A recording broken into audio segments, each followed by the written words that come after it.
मतलब मेरा एक जानने वाला था, वो ना मुझे शायरियाँ भेजा करता था कि यार ये इसकी पढ़ दे, इसकी पढ़ दे, इसकी, मैं पढ़ देता था।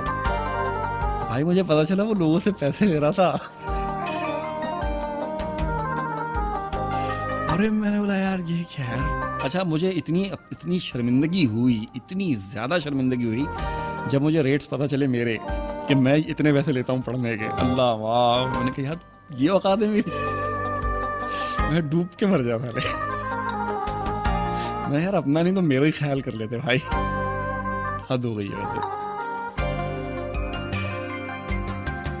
अल्हम्दुलिल्लाह अल्हम्दुलिल्लाह अल्हम्दुलिल्लाह, ऐसी कोई बात नहीं है।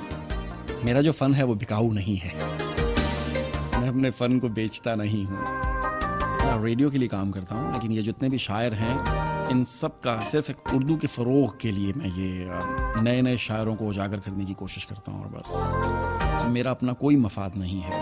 ये सब जानते हैं जो मेरे साथ जुड़े हुए हैं लोग। अक्सर लोगों से पूछते भी हैं वैसे ना, आतिफ भाई आप कितने पैसे लेते हैं। मैं बहुत एक्सपेंसिव हूँ, आप मुझे अफोर्ड नहीं कर सकते, इसलिए फ्री में करवा लो।